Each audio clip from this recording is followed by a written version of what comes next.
Damodra devotional ఛానల్కు స్వాగతం. మాఘపురాణం 23వ రోజు. నారదుని దౌత్యము, దేవతల దైన్యము. నిన్న క్షీరసాగర మథనం జరిగిన తరువాత పారిజాత వృక్షము, తులసి వృక్షము ఆ అమృత బిందువులు 2 పడటం వల్ల ఉద్భవించాయి అని ఇంద్రుడు పారిజాత పుష్పములకై యక్షుణ్ణి పంపించడం, యక్షుడు నిర్మాల్యాన్ని తొక్కడం వలన అతని శక్తులన్నీ కోల్పోయి అక్కడే ఉండటం జరిగింది. అక్కడ దాకా చూసుకున్నాం కదా. ఇప్పుడు ఈరోజు దాని కొనసాగింపుగా చూద్దాం. గృత్నుమద మహర్షి జన్హుమునితో ఇట్లనెను: పారిజాత వృక్షమునకై వెళ్ళిన యక్షుడు ఇంకనూ రాకపోవుటకు కారణమేమని ఇంద్రుడు విచారించెను. పారిజాత పుష్పం పైనున్న ఇష్టం అధికమగుటచే తాను భూలోకమును పోదలచెను అనుకున్నాడు ఇంద్రుడు పారిజాత పుష్పములకై వచ్చుచు దేవతలను కూడా తనతో తీసుకొని వచ్చెను. సువాసనలను విరజిమ్ముతున్న పారిజాత పుష్పములను చూచి ఇంద్రుడు, దేవతలు మహోత్సాహంతో పారిజాత పుష్పములను కోసిరి. పారిజాత వృక్షమునే స్వర్గమునకు తీసుకొని పోదల్చిరి. ఆ మహోత్సాహములో శ్రీవారి పూజా నిర్మాల్యమును పాదములతో త్రొక్కి దాటిరి. ఫలితంగా దివ్యశక్తులను కోల్పోయిరి. శక్తి విహీనులు అయినారు. ఇంద్రాదులు ఇంకనూ రాలేదని మరికొంతమంది దేవతలు వచ్చిరి. పారిజాత వృక్షమును పెకిలింపదలచి ప్రయత్నించారు. శ్రీహరి నిర్మాల్యమును దాటటం వలన వారును శక్తిహీనులై పడి ఉండిరి. మరుసటి దినం ఉదయము సత్యజిత్తుడు తన తోటను చూడడానికి వచ్చెను. అక్కడ నిశ్చేష్టులై నిలిచిన ఇంద్రాదులను చూసెను. వారి పరిస్థితికి ఆశ్చర్యమును విచారమును పొందెను. వారికి నమస్కరించెను. ఇంద్రాది దేవతలారా, మీరు మానవులమైన మాకంటే గొప్పవారు. ఇంతటి మీరు స్వల్ప ప్రయోజనమునకై ఇట్టి అకార్యం నేల చేసితిరి. మీరు తెలియకుండా పుష్పములను దొంగతనంగా తీసుకొని పోదల్చుట దోషం కాదా అని ప్రశ్నించెను. ఇంద్రాదులు సమాధానం చెప్పలేక తలలు వంచుకున్నారు. గరుత్మంతుడు మొదలైన ఉత్తమ పక్షులు నేలపైన ఉన్న పైనున్న మాంసమునకు ఆశపడి భూమిపై వాలి అవమానం పొందినట్లు మేము కూడా పారిజాత పుష్పమునకు ఆశపడి ధర్మమును తప్పి దొంగిలించి ఇట్టి స్థితిని పొందితిమి. ఇకపై మా పరిస్థితి ఏమిటో ఎట్టిదో చెప్పమని అడిగారు. సత్యజిత్తు వారికేమీ సమాధానం చెప్పకుండా తన ఆశ్రమానికి వెళ్ళిపోయారు. నిన్న చెప్పుకున్నాం కదండి, నిర్మాల్యము అంటే స్వామివారికి అలంకరించిన పూలు వగేరా. అవి ఏవి మనం తొక్కకూడదు. వాటిని పక్కకి పెట్టి ఉంచుతారు. అవి భూమిలో కలిసిపోవడమో, ఎరువులాగా మారడమో, రాకపోతే ఇంకేదో వాటితో. మనకు గుర్తుందా అండి, శ్రీవారి నిర్మాల్యాన్ని, తిరుపతిలో శ్రీవారి నిర్మాల్యాన్ని మొత్తం కూడా రకరకాల ఐటమ్స్ లాగా చేసి మనకే విక్రయిస్తున్నారు. లైక్ కీ చైన్స్ లాగా చేయడము, ఇంకా ఏమైనా ఫోటో ఫ్రేమ్స్ని చేయడము, అలాంటివి చేస్తూ ఉన్నారు కదా. అలా చేయాలి తప్ప మనం తొక్కకూడదు. ఇంకా కథలోకి వెళ్తే, ఇంద్రుడు మొదలైన వారు ఆహారం లేక దుఃఖపడుతూ అక్కడ 11 దినములు ఉన్నారు. వారికి ఆ కాలంన అమృతాహారం లేదు. కామధేనువు ఇచ్చు మధుర క్షీరము లేదు. కల్పవృక్షము, చింతామణి ఇచ్చునట్టి పుష్టికరములైన భక్ష భోజ్యములు లేవు. మిక్కిలి దీనులై ఉన్నారు. సత్యజిత్తు దేవతల దురవస్థను చూసి విచారించెను. తాను చల్లిన శ్రీవారి నిర్మాల్యమును తొలగించెను. తానేమి చేయవలనో, దేవతల దుస్థితి తన వలన ఏర్పడినది ఎట్లు తొలగునో తెలియక దీనులై ఉన్న దేవతలపై జాలి చూపెను. అశరణ శరణ్యుడైన శ్రీహరిని యథాపూర్వకంగా పూజించుచు తానును భార్యయు నిరాహారులై ఉండిరి. ఈ విధంగా సత్యజిత్తు కూడా 11 దినములు నిరాహారుడై శ్రీహరి పూజను మానక శ్రీమన్నారాయణ్ణి తలుచుచూ ఉండెను.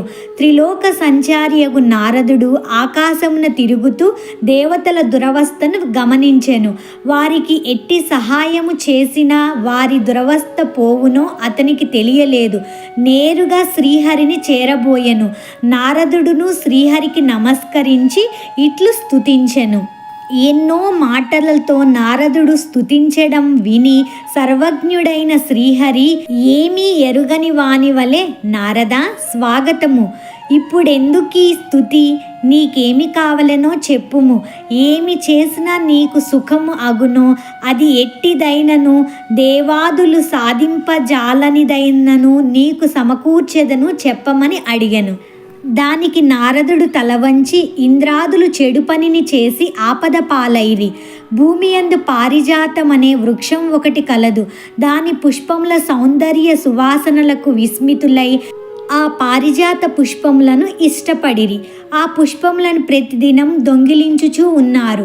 ఆ పుష్పములకై మిక్కిలి ఇష్టపడిన రంభ మొదలగు అప్సర స్త్రీల కోరికను తీర్చుటకై ఇంద్రుడు దేవతలతో పాటు వెళ్ళి ఆ పారిజాత వృక్షం వద్ద అగ్ని సమీపమున రెక్కలు కాలిపడిన మిడత వలె దేవతాగణములతో పడి ఉన్నాడు.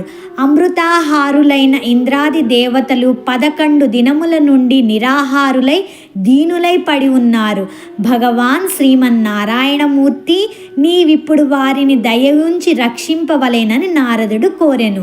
నారదుని మాటలను విని శ్రీహరి, నారద, అమృత కలశం నుండి తొణికి పడిన 2 బిందువుల అమృతమే పారిజాత వృక్షంగాను తులసి మొక్కగాను అయినది. అంటే ఆ 2 అమృతం నుంచి పుట్టినవి. 2 మిక్కిలి పవిత్రములు.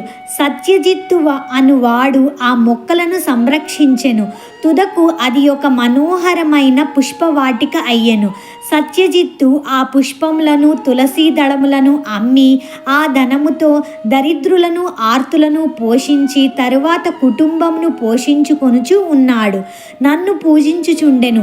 ఇట్టి ఉత్తమునికి దీనులకును జీవనాధారమగు పుష్ప సంపదను త్రిలోకాధిపతియగు ఇంద్రుడు నిత్యము తన సుఖమునకై అపహరించెను.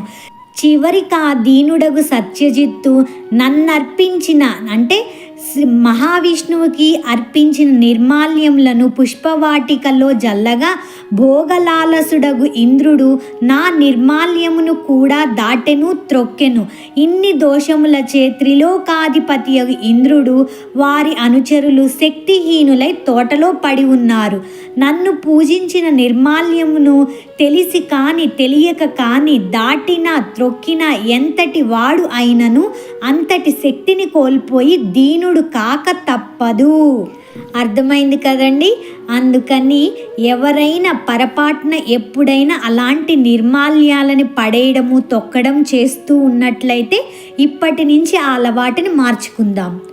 ఉత్తముడైన ఆ సత్యజిత్తు ఇంద్రాదుల దైన్యమునకు బాధపడుచు ఏమీ చేయవలెనో తోచక తానును భార్యతో పాటు నిరాహారుడై నన్నర్పించుచు నన్ను స్మరించుచున్నాడు. మాఘ శుక్ల పాడ్యం మొదలు నేటి వరకు 11 దినములు దేవతలు అమృతపానం లేక నిరాహారులైరి. సత్యజిత్తును వారిని చూచి భార్యతో పాటు నిరాహారుడై ఉండెను. దేవతల పుష్టికై నన్ను ప్రతిదినము అర్చించుచూనే ఉన్నాడు. నేడు 11వ దినం అనగా ఏకాదశి తిథి. సత్యజిత్తు నేడు కూడా ఉపవాసం ఉండి నా అష్టాక్షరి మంత్రమును జపించుచు జాగరణ మొనర్చినచో నేను ప్రసన్నుడనై అతడేది కోరినను వెంటనే ఇచ్చేదను. అతడే కాదు, ఎవరైనను ఏకాదశి నాడు ఉపవాసం ఉండి జాగరణ చేసి నా మంత్రమును జపించినచో వారికి ని కోరిన దానినిచ్చేదను అని విష్ణువు సమాధానం ఇచ్చెను. నారదుడును ఏమీయు మాటలు ఆడలేక తన దారిన పోయెను అని గృత్ను మద మహర్షి జన్హుమునికి చెప్పెను. దీని కొనసాగింపు రేపటి అధ్యాయంలో చూద్దాం. రేపు సత్యజిత్తు అతని భార్యతో కూడి ఏకాదశి నాడు ఉపవాసం ఉండి శ్రీహరిని పూజించి దానికి ప్రతిఫలంగా ఏమి ఆశించారు? ఇంద్రాదులకి ఇంతకీ విముక్తి కలిగిందా? అసలు తులసి యొక్క విశేషం ఏంటి?